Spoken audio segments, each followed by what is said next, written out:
Assalamualaikum warahmatullahi wabarakatuh. Anak-anak yang soleh dan soleha, apa kabar kalian semuanya? Alhamdulillah, mudah-mudahan Allah Subhanahu wa taala melimpahi kita kasih sayang yang besar, dan alhamdulillah kita dalam kondisi sehat dan afiat. Anak-anak yang soleh dan soleha, bertemu lagi dengan Pak Ade dalam pembelajaran pendidikan agama Islam atau PABP, pendidikan agama dan budi pekerti. Untuk kelas 4, buku rujukan seperti biasa masih menggunakan buku Senang Belajar Agama Islam dan Budi Pekerti, penerbit Erlangga. Baik anak-anak yang soleh dan soleha, untuk materi kali ini adalah mengenai bab ke-14, yaitu pahlawan muslim part yang ke-1. Ya, ada pahlawan muslim dan wali songo. Maka kita ambil dulu pahlawan muslim yang bagian pertama, ya, yaitu tentang kisah perjuangan Pangeran Diponegoro, ya, atau Diponegoro atau Diponegoro, ya. Jadi Pangeran Diponegoro ini adalah pahlawan muslim yang perlu kita ingat dan kita cermati kisah perjuangannya agar menjadi ibroh, ya, pelajaran bagi kita bagaimana mengisi kemerdekaan Indonesia, ya. Negara kita adalah negara yang besar, berpenduduk muslim terbesar, maka tentu andil para pahlawan muslim begitu besar terhadap perjuangan kemerdekaan Indonesia. Maka perlu sampaikan kisah-kisah mereka agar kita bisa mengisi kemerdekaan ini dengan hal-hal atau kegiatan-kegiatan yang bermanfaat, agar hasil usaha dan perjuangan para pahlawan kita tidak disia-siakan, ya, karena sudah berjuang mati-matian, ya, mempertahankan kemerdekaan Indonesia ini. Anak-anak yang soleh dan soleha, untuk mengawali pembelajaran kali ini, mari kita awali dengan suratul Fatihah. A'udzu billahi minasy syaithanir rajim. Bismillahirrahmanirrahim. Alhamdulillahi rabbil alamin. Arrahmanir rahim. Maliki yaumiddin. Iyyaka na'budu wa iyyaka nasta'in. اهدنا الصراط المستقيم صراط الذين أنعمت عليهم غير المغضوب عليهم ولا الضالين آمين. Baik, anak-anak, kita lanjutkan untuk membahas pahlawan muslim Pangeran Diponegoro. Anak-anak yang soleh dan soleha, kisah perjuangan Pangeran Diponegoro. Nama asli Pangeran Diponegoro adalah Ontowiryo, Pangeran Ontowiryo. Ia lahir pada tanggal 11 November 1785 di Kraton Yogyakarta, yang saat itu diperintah oleh buyutnya, yaitu Sultan Hamengkubuwono ke-1. Ayahnya sendiri adalah Sultan Hamengkubuwono ke-3. Sejak kecil, Pangeran Diponegoro telah dididik oleh ilmu agama, budi pekerti, dan hal-hal yang berkaitan dengan kepemimpinan. Berkat didikannya di masa kecil, saat dewasa Pangeran Diponegoro berjiwa bangsawan dan ulama. Ya, jadi dia punya kelebihan, yaitu dia bukan hanya sekedar bangsawan, tapi dia orang yang paham terhadap ajaran agama dan syariat Islam, ya. Sebagai seorang bangsawan, ia memiliki sifat-sifat keperwiraan dan keberanian yang luar biasa.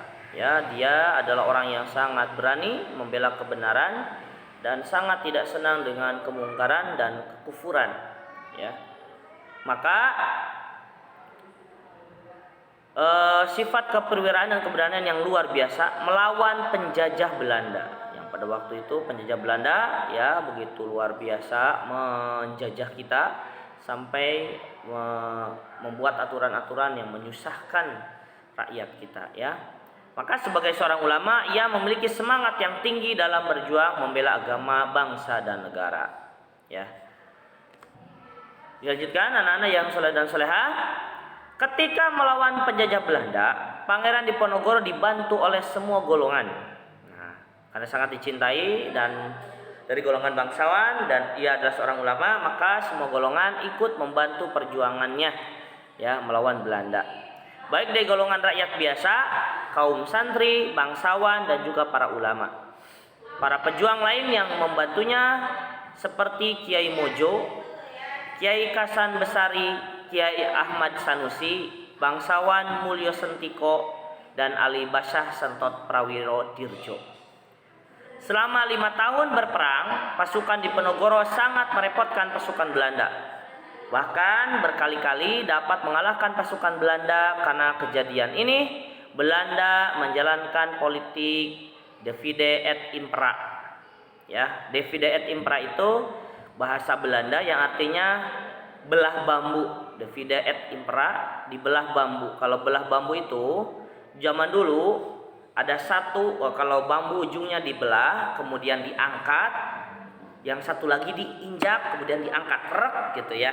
Jadi ini apa maksudnya? Maksudnya mendekati seorang tokoh dengan tujuan menjatuhkan tokoh yang lain. Jadi ada tokoh yang diangkat, ada tokoh yang diinjak. Itu maksud divide et impera, ya.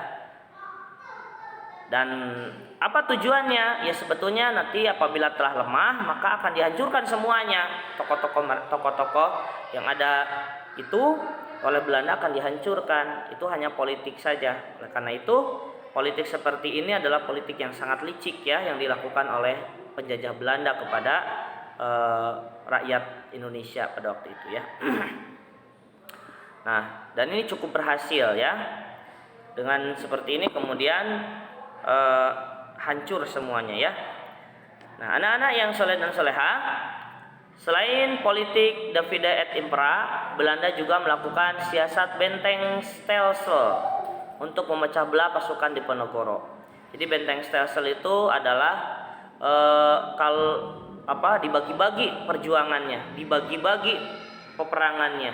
Jadi kalau ada pasukan Diponegoro yang berada di daerah Solo, berarti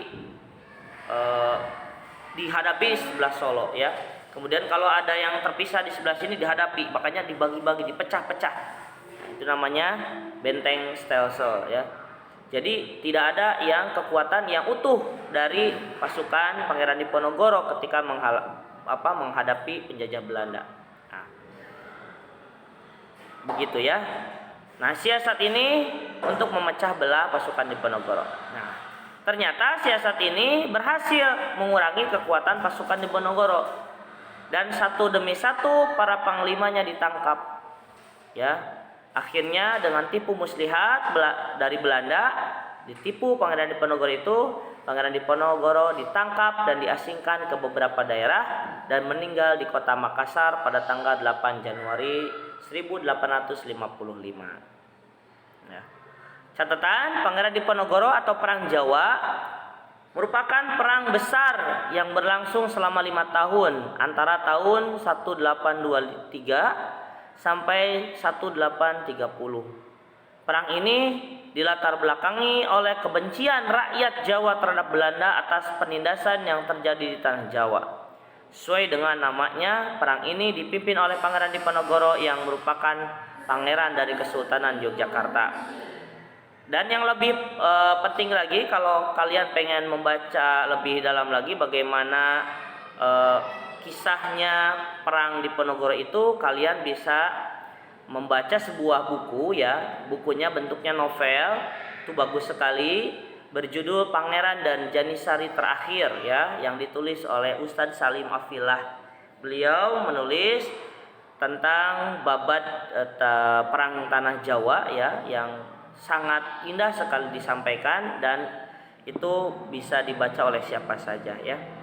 Jadi sekali lagi, itu yang melatar belakangi perang Diponegoro adalah kebencian rakyat kepada Belanda, karena memang sudah Belanda datang untuk menjajah dan mengambil seluruh harta kekayaan yang ada di negara kita, ya, dan menghancurkan tatanan kehidupan yang sudah dibangun oleh nenek moyang di negara kita, terutama merusak tatanan keislaman yang ada di negara kita. Karena pada waktu itu Kesultanan sudah diisi, Kesultanan Yogyakarta sudah diisi dengan nafas Islam, ya, sudah menggunakan syariat Islam meskipun tidak semuanya. Datanglah Belanda mengganggu dan merubah dengan seenaknya tentang tatanan kehidupan yang ada di Keraton Yogyakarta. Maka meletuslah yang namanya Perang Diponegoro yang dipimpin langsung oleh Pangeran Ontowiryo yang bergelar Pangeran Diponegoro. Baik anak-anak yang soleh dan solehah, itu ya tentang sekilas tentang perjuangan Pangeran Diponegoro ya. Terima kasih atas perhatian antum semuanya. Mudah-mudahan bermanfaat. Semakin cintalah kepada pahlawan-pahlawan muslim yang ada di negara kita ya. Akhirul kalam. Wassalamualaikum warahmatullahi wabarakatuh.